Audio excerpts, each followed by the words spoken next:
Nous allons lire Genèse chapitre 22, verset 17. Genèse chapitre 22, verset 17. Voilà, je vais lire pour aller vite. Est-ce que nous avons nos Bibles? Genèse 22, 17. Nous lisons: Je te bénirai et je multiplierai ta postérité comme les étoiles du ciel et comme le sable qui est sur le bord de la mer. Et ta postérité possédera la porte de ses ennemis. Alléluia. Acclamons la parole du Seigneur. Mettez-vous place.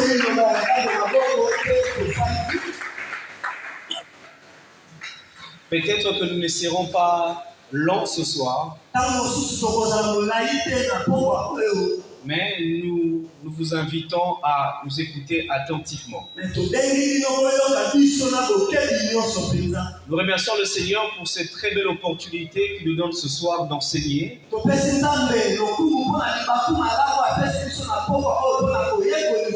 Nous rendons grâce au Seigneur pour cela. Et nous remercions Papa Salin pour cette marque de confiance. Et Papa nous avait proposé un sujet à partager avec vous ce soir.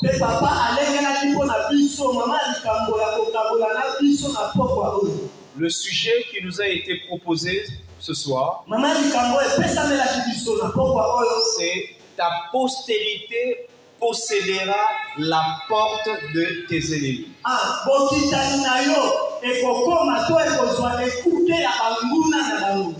Voilà. Ta postérité possédera la porte de tes ennemis.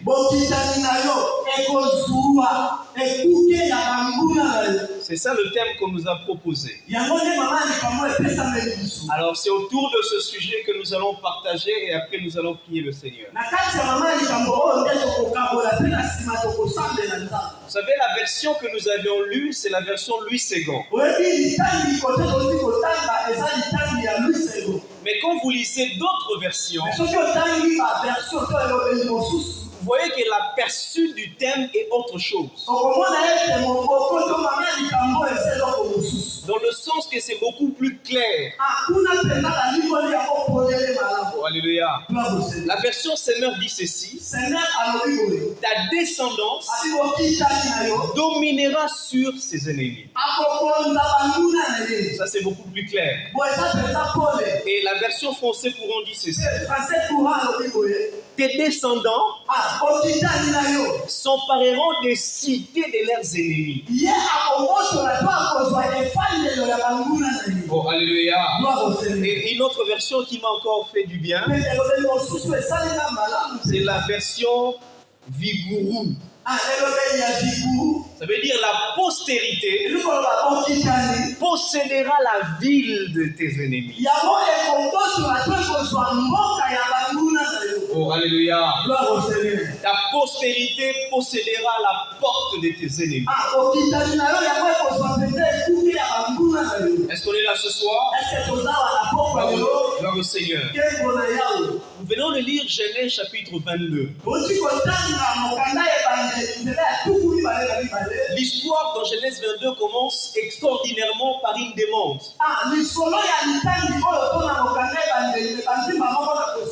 Dieu appelle Abraham.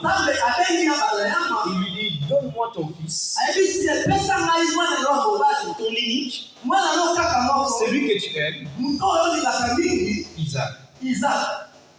Ce chapitre commence par une demande. Et Abraham n'avait pas le choix que d'obéir à la volonté. Et Abraham a obéi à la voix de Dieu. Et aussi longtemps qu'il a obéi, et c'est après que le Seigneur l'a visité. Vous savez, je vais ouvrir une parenthèse. derrière chaque obéissance, na nsima ya botosi nyonso, ça c'est la phrase du pasteur Henri Papa, il dit derrière chaque obéissance oyo eza maloba ya paster Henri Papa obi na nsima ya botosi se cache un trône. ngwende moko ebombami na C'est-à-dire tout celui qui obéit à la voix de Dieu, elikoloba moto nyonso atosi na maboko derrière cette obéissance-là, na nsima ya botosa wana il y a une visitation de Dieu. eza na kotala limoko nzambe akwa kotala Alléluia. Gloire au Seigneur. À chaque fois que nous obéissons à la voix du Seigneur, ntango nyonso biso tokotosaka momoko le Seigneur nous visite après chaque obéissance. akokutana na biso Et lorsque Abraham a obéi, il a offert son fils. boye ntango abala ya matosi mpe apesi mwana ye ya mobali Vous connaissez bien le texte. boyebi litangi obalamu Dieu lui a dit, ne donne pas. nzambe ayebisi kopesa lisusu te J'ai vu ce qu'il y a dans ton cœur. namoni mpenza na motema na yo J'ai vu cette obéissance. namoni mpenza kotosi wana Et après cet acte, mpe na nsima ya kosala eloko l'Éternel appelle encore une fois Abraham. kolo abengi su abala ya mambala ya mibale Et lorsqu'il appelle Abraham, ntango abengi abala ya mama il lui fait des promesses. apesi ye elaka Oh, alléluia. Gloire au Seigneur. C'est-à-dire, derrière l'obéissance d'Abraham, elikolo na nsima ya kotosa ya abala ya se cachaient trois promesses encore. ebongwanaki lilaka misatu mosusu Église de Dieu, lingomba na nzambe si nous voulons vivre d'autres promesses dans nos vies, soki tolingi tobika lilaka mosusu na bongo na biso obéissons à la voix de Dieu. seigneur na biso totosa mongongo na Oh, nzambe alléluia. Gloire au Seigneur.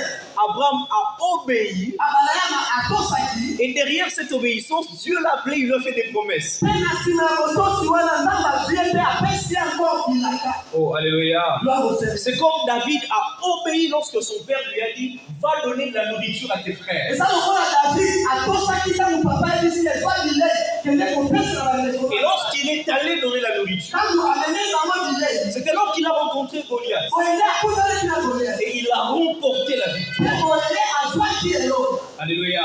Même pour le Seigneur Jésus-Christ. ata komona nkolo yesu kristo La Bible dit que lorsque vous lisez Philippiens chapitre 2, biblia elobi ntango otangi bafilipo chapitre lequel existait en forme de Dieu, lequel existait en forme de Dieu, lequel existait en forme de Dieu. lolenge oyo azalaki ya nzambe Il n'a pas vu cela comme une proie à arracher d'être égal à Dieu. ye amonaki yango te lokola mosuni oyo ekokongana na nzambe Mais il s'est humilié, me amikitisi eloko obéissant jusqu'à la croix. atosi kino kokendela C'est pourquoi Dieu l'a souverainement élevé. nzambe atombola epenza likolo Alléluia. Jésus-Christ a été souverainement élevé parce qu'il avait obéi à la voix de son yesu Père. kristo atombolaki mpenza likolo pamba te atosaki mobongo ya Et aujourd'hui, nous avons beaucoup de gens à l'église lelo toza na bato ebele na kati ya qui ne vivent pas des promesses oyo bazobika te lilaka seulement parce qu'ils n'obéissent pas. pamba te bango batosaka te Alléluia. Tout celui qui est en Seigneur a reçu des promesses de la part de Dieu. moto nyonso aza kati na esika oyo azwa elaka Nous avons des promesses dans la Bible. tozali na lilaka kowutela Nous avons des promesses particulières dans la vie. toza na lilaka oyo eza mpona biso moko ntango toza na bongo Mais pour l'obtenir, me mpona kosimba il yango faut obéir à la voix de Dieu. esenge totosa mongongo na nzambe Alléluia. Et Abraham a obéi boye abala ya marie atosaki et ensuite Dieu l'a fait des promesses. mpe na nsima nzambe apesi ye lilaka Oh, alléluia. Vous savez, avant d'arriver à cette promesse, oyebi yango ya kokoma na elaka oyo quand vous lisez Genèse 12, soki otangi kokanda ebandeli Dieu avait déjà donné les promesses à Abraham. nzambe ye deja apesaki lilaka epai ya bala yango C'est-à-dire Abraham avait déjà des promesses. elikoloba abala yango azalaki deja lilaka na Parce nzambe qu'à cette époque, il était encore Abraham. pamba te na epoke wana ezalaki nani abraham Elle veut dire que Dieu le rencontre. boye biblia elobi nzambe akutani na Dans ye Genèse 12, Dieu lui donna 4 promesses. na mokanda ebandeli ya zomi mibale nzambe apesi ye lilaka mingi La première promesse, elaka ya yango il dit, je ferai de toi une grande nation. alobi na kosala yo ekolo ya monene mpenza Mais Abraham n'avait pas d'enfant. boye abala yango azalaki nani na mwana te Mais il lui a dit, je ferai de toi une grande nation. me nzambe ayebisi ye na kosala yo papa ya ekolo mpenza te Deuxième promesse, elaka ya mibale il lui a dit, je rendrai ton nom rang. ayebisi ye na kokomisa nkombo na yo monene Troisième promesse, elaka ya misato je bénirai ceux qui te béniront. alobi na kopambola bato nyonso bakopambola Je yo maudirai ceux qui te mpe maudiront. na kolakela mabe bato nyonso balakeli yo Et la quatrième promesse, ça concerne le Messie. Ça concerne le Messie. yango ezotalisa kristo Toutes les nations seront bénies en toi. bikolo nyonso ekopambolama na nzela na Ça, c'est dans Genèse 12. oyo esala kokanga ebandeli Mais ici, dans Genèse 22, Abraham avait déjà, je crois, plus de 100 ans, je crois. Et Abraham avait déjà son enfant. Oh, alléluia. J'aimerais que vous compreniez avant qu'on avance bien. Dans Genèse 12, l'Éternel lui fait la promesse. Il n'avait point d'enfant. Et dans Genèse 22, il avait déjà Isaac. Et en ayant Isaac, et lorsqu'il a obéi à la voix de l'Éternel, Dieu lui a encore fait 3 promesses. Oh, alléluia. Je vais ouvrir une parenthèse. Toi qui es en ces lieux, ne te minimise pas. Parce qu'au-dedans de toi, il y a une myriade de promesses de Dieu. Oh, alléluia. Alléluia. Il y a une multitude de promesses de Dieu. Est-ce que je parle à quelqu'un ce soir? Il y a une multitude de promesses de Dieu. Et après 25 ans, Abraham obéit. Dieu lui donne maintenant 3 promesses. Dans Genèse 22. Dieu lui donne 3 promesses. La première promesse, il dit, puisque tu as obéi, je te bénirai et je multiplierai ta postérité. Et Dieu prend des images. Il prend l'image des étoiles dans le ciel et le sable au bord de la mer. Alléluia. Dis-moi, qui peut compter les étoiles? Aucun astronaute ne peut compter les étoiles. Et c'est la promesse que Dieu fait à Abraham. Oh, alléluia. Il dit, je te bénirai et je multiplierai ta postérité. C'est-à-dire, Abraham, tu seras l'objet de la bénédiction. Et la deuxième promesse, il dit, Abraham, ta postérité possédera la porte de ses ennemis. Alléluia. Et la troisième promesse, il dit, toutes les nations seront bénies en ta postérité. Alléluia. Vous savez, la troisième promesse ici, c'est juste un rappel de ce que Dieu lui avait donné en Genèse 12. Ça, la troisième, c'est juste un rappel. Mais ce qui nous a été donné de partager avec vous, c'est la deuxième promesse. Puisque tu as obéi, ta postérité possédera la porte. Oh, alléluia. Alléluia. Vous savez, je vais dire 7 choses sur la promesse et je vais entrer dans le thème. Vous savez, lorsque Dieu vous donne la promesse, la première des choses, il faut savoir que les promesses de Dieu évoluent par ordre croissant.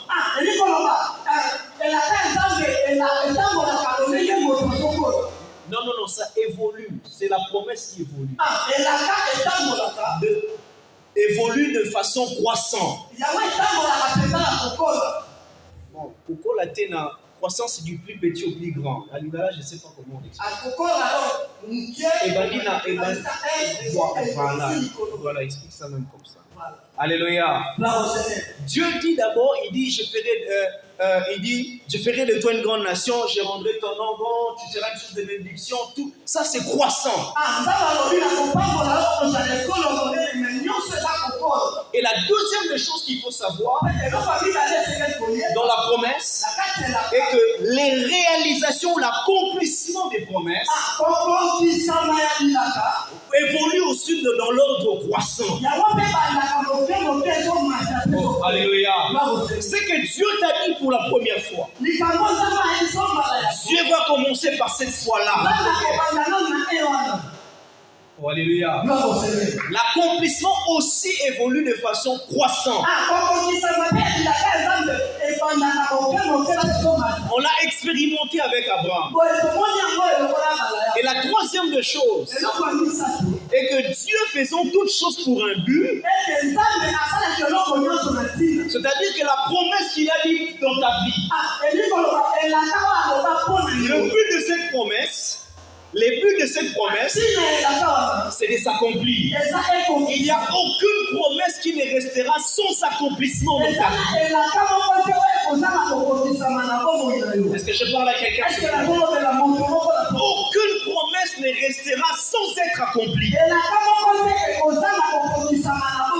Parce que Dieu fait toutes choses pour un but. Lorsqu'il a dit à Abraham, je ferai de toi une grande nation, Dieu avait prévu Isaac quelque part.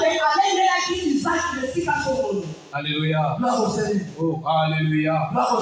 Et la quatrième de choses, à savoir sur les promesses, et que entre le promesse et l'accomplissement, entre la promesse, entre la promesse et son accomplissement, il y a un parcours où souvent les faits paraissent divers par rapport à la promesse.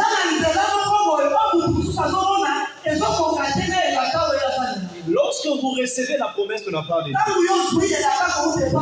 pour arriver vers l'accomplissement, souvent ce chemin-là apparaît bizarre. Parfois, les choses que tu vois sont différentes de la promesse que tu as reçue. Mais quand tu vois que les choses sont différentes, accroche-toi à la fidélité de Dieu. Alléluia. Parce que souvent, entre la promesse et l'accomplissement, le parcours est sombre, le parcours est compliqué.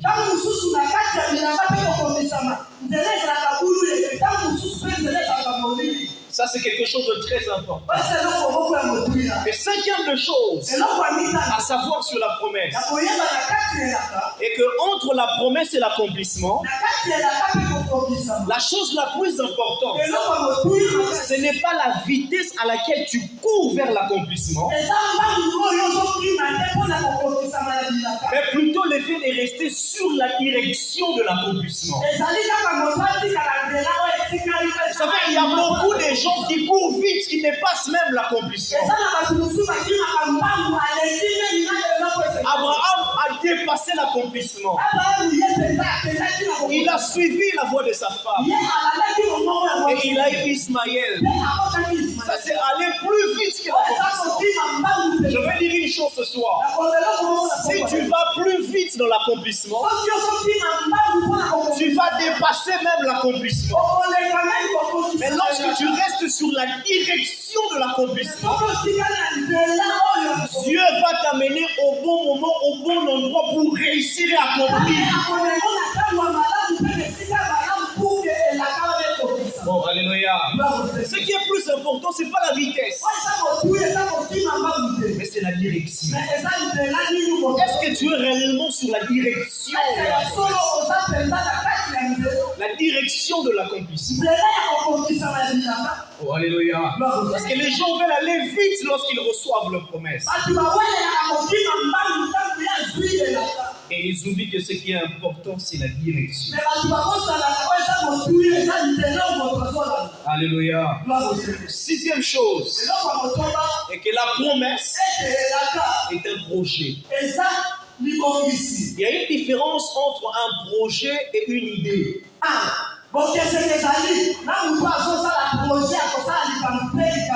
Voilà, une idée, c'est quelque chose qui reste dans la tête. Mais une idée devient un projet lorsqu'on l'écrit. Et tout projet a une date de réalisation. Et tout projet n'a pas de date d'expiration. Oh, alléluia. C'est-à-dire que toutes les promesses que nous avons reçues de la part de Dieu, ce sont des projets que Dieu lui-même a écrits pour nous.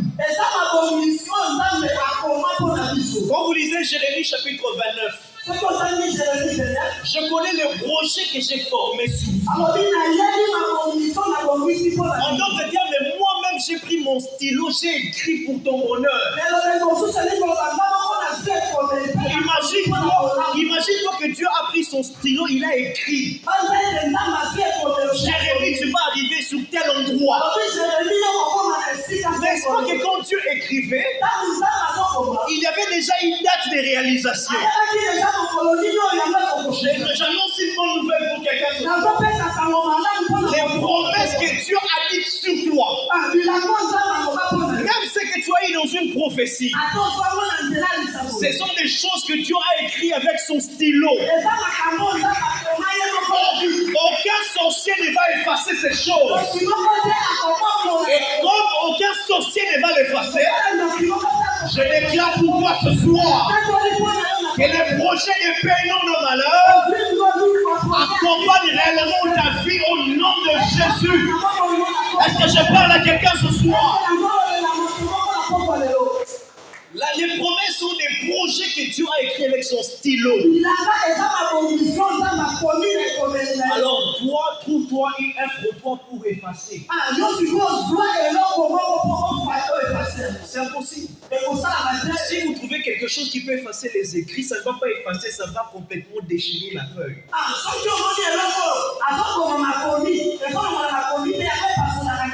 Oh, alléluia. Alléluia. Et puis la Bible dit, je connais les projets que j'ai formés sur vous. Des projets de paix et non de malheur. Alors pourquoi il a formé ces projets? Il a formé ces projets, la première des choses, pour nous donner un avenir meilleur. Alléluia. Les promesses que tu as dans ta vie, c'est pour que ton avenir soit meilleur. Et notre avenir est entre les mains de Dieu. Alors qui peut détruire mon avenir? Quelque chose que Dieu lui-même a prévu de meilleur pour moi. Qui peut le détruire? Personne. Alléluia. Afin que vous ayez un avenir meilleur et plein d'espérance, avec beaucoup d'attente, ta postérité possédera la porte de tes ennemis. Ça, c'est la deuxième promesse que Dieu donne à Abraham après l'obéissance. Oh, alléluia. Vous savez, je vous donne un texte que vous allez lire à la maison. C'est dans 1 Roi chapitre 4 verset 20. 1 Roi chapitre 4 verset 20. Dans ce texte-là, on nous explique l'utilité de la porte de la vie. L'utilité de la porte de la vie. Ta postérité possédera la porte de ses ennemis. Vous savez, la porte d'une ville ou la porte d'une cité, c'était un lieu où l'on prenait des décisions juridiques et politiques. C'est là où on prenait des décisions. Si on a besoin de tuer le roi syrien à l'époque d'Esther, comment il s'appelait encore? Suris, hein? Suris, non? Moi j'ai oublié. Suris, non?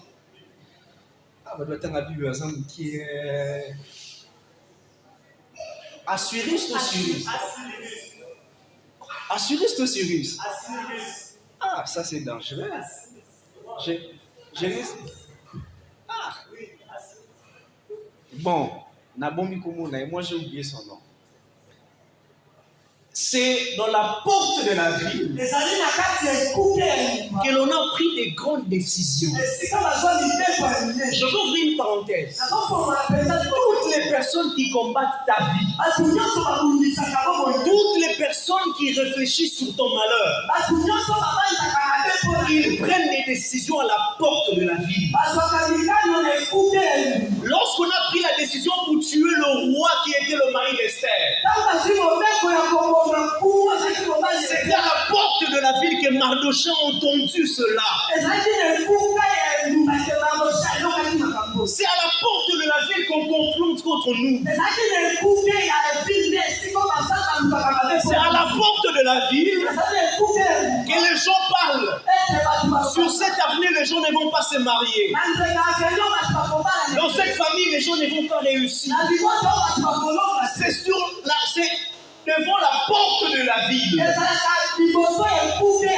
C'est là où on prend toutes les décisions possibles. Et la porte de la ville, c'est la place forte des ennemis. Imaginez-vous si on vient attaquer un peuple. On doit protéger l'entrée pour que l'ennemi n'entre pas. La porte de la ville est l'espace des clauses de grande décision.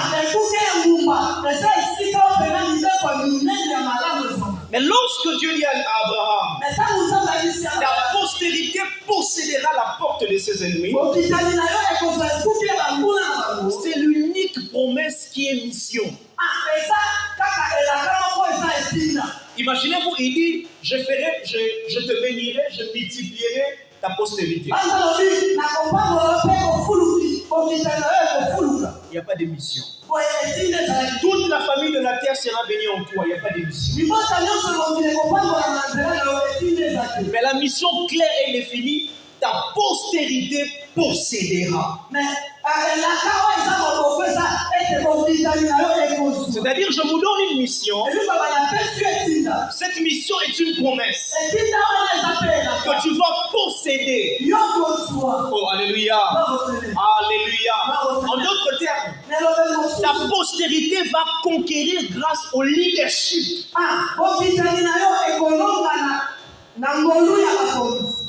Il y a beaucoup de choses. Vous savez, je ouvre une parenthèse.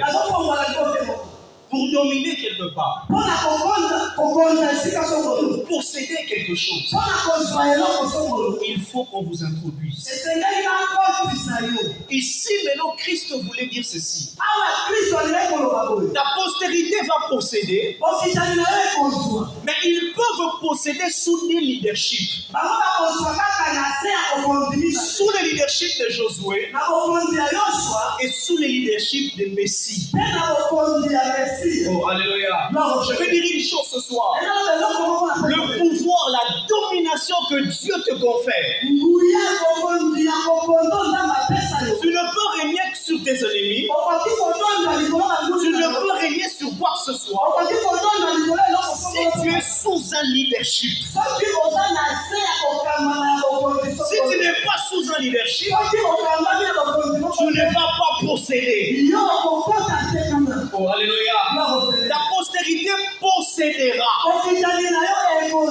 En d'autres termes, ta postérité, sous le leadership soit de Josué, l'image de Messie possédera. Oh, alléluia. Je vais dire une chose importante. Si tu veux conquérir, tu ne peux pas conquérir seul. Tu dois conquérir sous une couverture. Est-ce que vous me comprenez? Parce que Israël ne pouvait pas conquérir de soi-même. Non. Il a fallu un leadership. Et je vais finir par ces deux leaderships. Le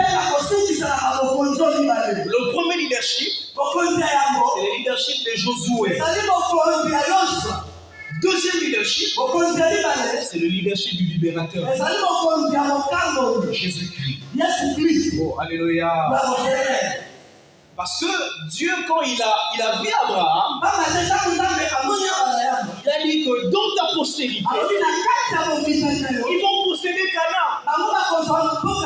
Mais Canaan était occupé. Mais pour que les Israélites possèdent Canaan, il faut qu'il y ait quelqu'un qui leur conduit. Qui est l'image de ta postérité au singulier. C'est comme ça que Moïse a sorti Israël d'Égypte. Moïse n'est pas entré en Canaan. La conquête a été donnée entre les mains de Josué. Je veux ouvrir une parenthèse. Dans ta famille, dans ta vie, tu es aussi le Josué de ta famille. Pour que les choses marchent, ta famille a besoin de toi. Parce que toi, tu connais Dieu. Est-ce que je parle à quelqu'un? Pour que les choses évoluent dans ta famille a besoin de toi. Et tu es le Josué de ta famille. Est-ce que je parle à un Josué? C'est Josué qui a l'ordre d'aller conquérir. Et la gloire revient à tout Israël. Et c'est possible à partir de ce soir que Dieu commence quelque chose de nouveau avec toi. Et je parle à un Josué de sa famille.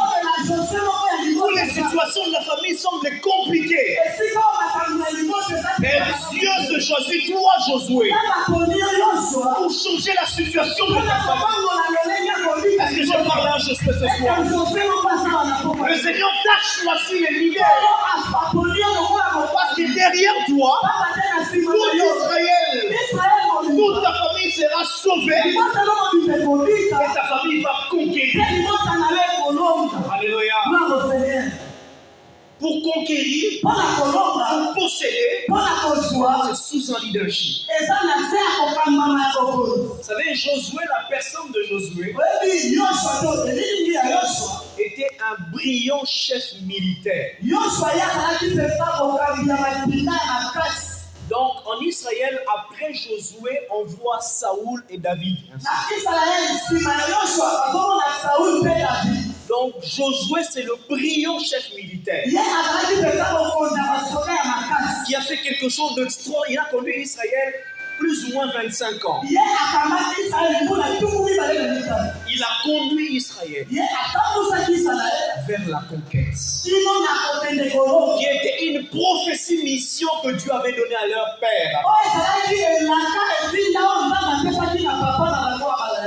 Mais dominer, posséder, sous le leadership de Josué, il y a 4 éléments à savoir. Oh, alléluia. Pour dominer sous le leadership de Josué, il y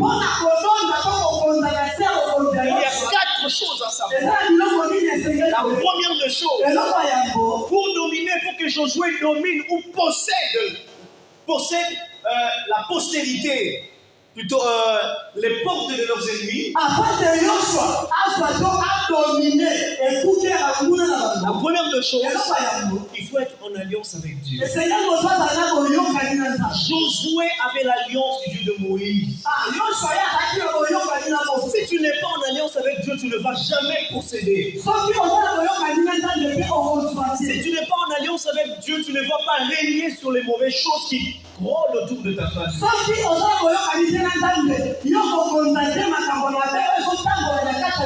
Tu dois être en alliance avec Dieu. Alléluia. La deuxième chose qui a fait que Josué puisse posséder avec tout Israël, c'est parce que Josué servait Dieu. Vous savez, il y a des choses pour lesquelles tu peux régner sur ça si et seulement si tu sers Dieu. Seulement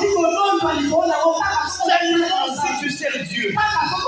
Si tu sers Dieu, Dieu te donne la victoire. Si tu sers Dieu, Dieu te donne la position. Si tu sers Dieu, Dieu te donne la domination. Et ce sont les choses qui ont conduit Josué. La troisième chose qui a conduit Josué, c'est parce que Josué cherchait continuellement la volonté de Dieu. Si tu veux dominer sur les ennemis, il faut apprendre à chercher la volonté de Dieu. Oh, alléluia. Il faut savoir fléchir ses genoux. Il faut savoir parler à Dieu. Il faut savoir dire à une chose, ça n'est assez. C'est comme ça que Josué a possédé. Alors on a beaucoup de gens qui viennent prier dans nos églises, qui ne sont même pas en alliance avec Dieu, qui ne servent pas Dieu et qui ne cherchent pas sa volonté. La quatrième chose qui a fait à Josué que Josué possède, c'est parce que Josué obéissait à la voix de Dieu. Oh, alléluia. Vous savez, quand tu obéis à la voix de Dieu, Dieu te donne la supériorité. Tu as des combats dans ta famille. Tu as des problèmes dans ta famille. Tu as besoin de vaincre. Si tu veux vaincre sous le leadership de Josué, applique ces 4 choses. Alléluia. Alléluia. Ta postérité possédera la porte de tes ennemis.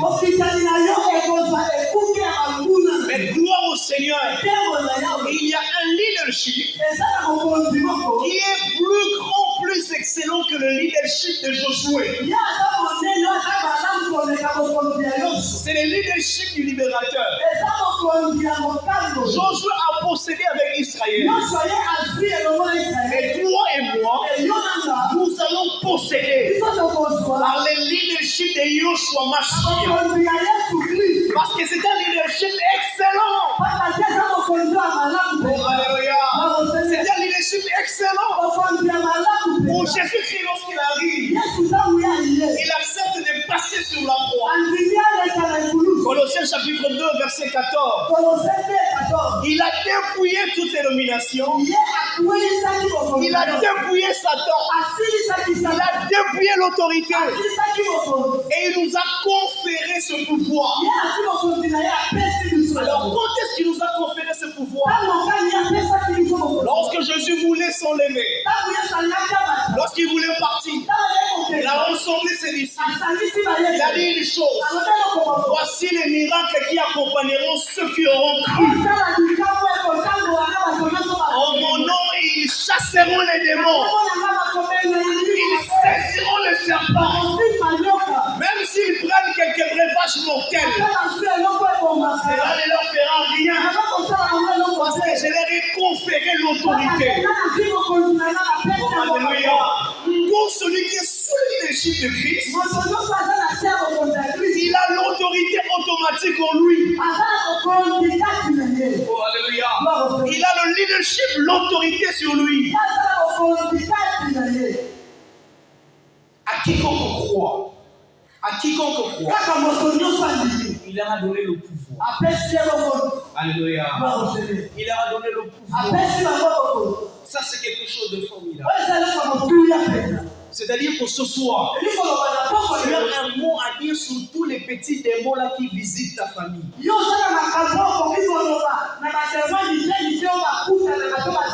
Parce que tu es sous le leadership de Christ. Oh, alléluia. Tu peux te lever aujourd'hui. Tu dis c'est fini cette situation. Je vais posséder mes études. Je dois posséder mon mariage. Je dois posséder mes projets. Parce que tu es sous le leadership de Christ. Oh, alléluia. Oh, alléluia. Vous savez, même quand vous êtes sous le leadership de Christ, il y a aussi des conditions préalables.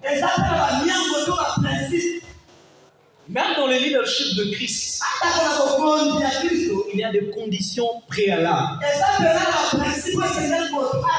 La première des choses, il faut croire au Seigneur Jésus-Christ.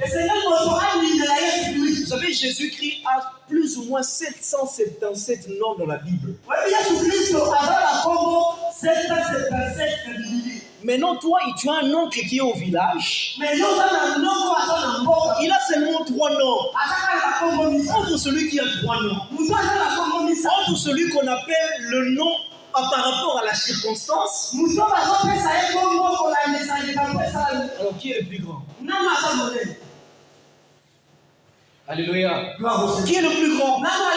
C'est celui qui a plus ou moins 777 noms. C'est sous le leadership d'un tel homme que nous avons cru. Et c'est par ce leadership que nous allons posséder.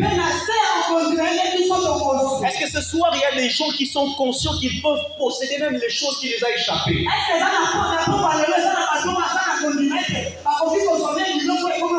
Non, je ne t'écoute pas. Est-ce qu'il y a des gens conscients qui peuvent posséder des choses qui est de leur droit? Est-ce que ces gens se sont là? C'est le leadership de Christ. Et pour dominer dans le leadership de Christ, la deuxième des choses, il faut avoir la foi. Pour l'avoir possédé, les anciens ont obtenu un témoignage favorable. Je vais vous ouvrir une parenthèse. Je sais que la plupart des gens connaissent cette histoire, mais je ne l'ai pas beaucoup racontée. Je sais que les gens savent que j'ai été victime d'un breuvage mortel 4 fois.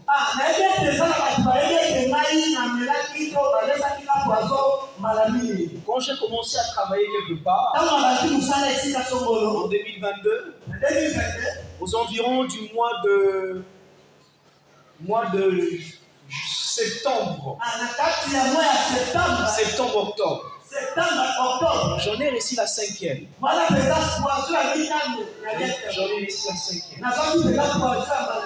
Alors je me suis dit, qu'est-ce que moi j'ai fait au peuple congolais? Et je poursuivis mon traitement. Cette fois-ci, c'était différent. Parce que Christ est devenu mon anticorps. Oh, alléluia. Christ est devenu mon antipoison. Et quand je suis parti en mission au mois de septembre. Je suis rentré à Kinshasa. J'en ai reçu la 6e. Quand j'ai reçu la 6e, comme le système est zongi. Oh, alléluia. Amen. Oh, alléluia. Vous savez, quand vous êtes sous le leadership de Christ, frère, au premier moutou est zongi. Oh, alléluia. Et qu'est zongi? Alors, je ne suis pas pour ça, non. On ne peut pas être joyeux pour ça. Mais c'est-à-dire, autant que les gens vont tenter, autant que qui est zongi. Parce que je suis sous un leadership. Oh, alléluia. Alors, pourquoi tu ne veux pas être sous ce leadership? Si tu veux posséder, il faut être sous le leadership. Et la troisième et la dernière chose, ta postérité possédera le corps des ennemis. Ta postérité dominera sur les ennemis. La troisième condition avec Christ, il faut être conscient de son identité de fils de Dieu. Il faut être conscient que tu es fils de Dieu. Je vais vous donner un exemple. Est-ce que l'enfant d'un roi, il a besoin qu'on lui dise que parce que tu es l'enfant d'un roi, tu dois faire ça toujours? Non.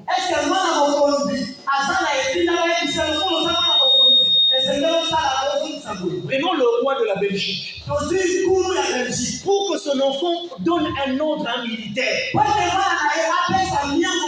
même si son enfant a 5 ans, s'il dit un militaire couché, le militaire va coucher. Pourquoi il va coucher?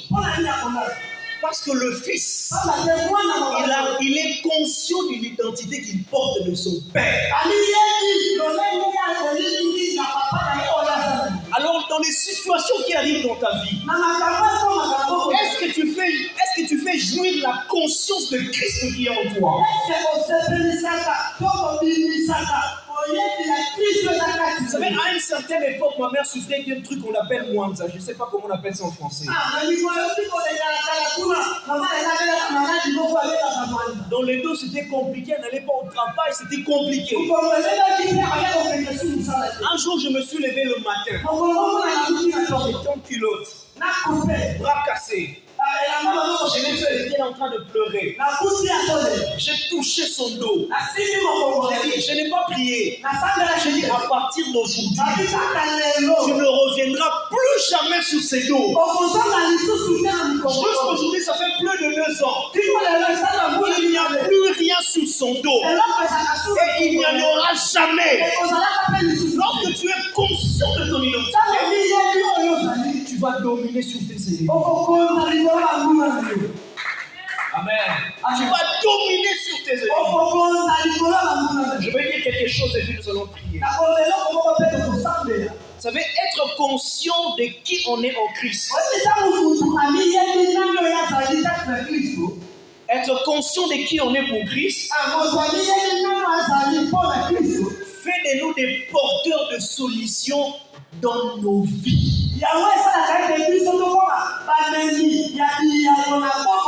Lorsque tu es conscient de qui tu es en Christ,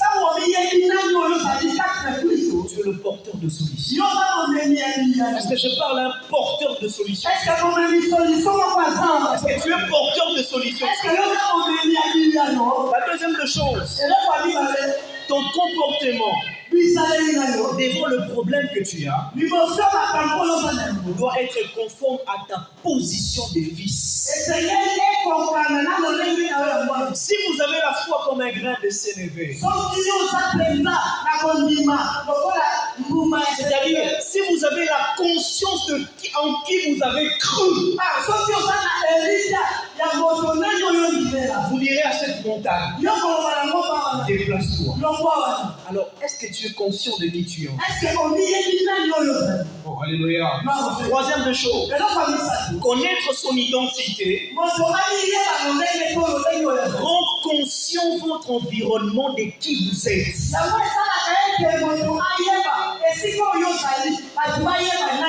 L'environnement est conscient parce que toi, tu es conscient de qui tu es.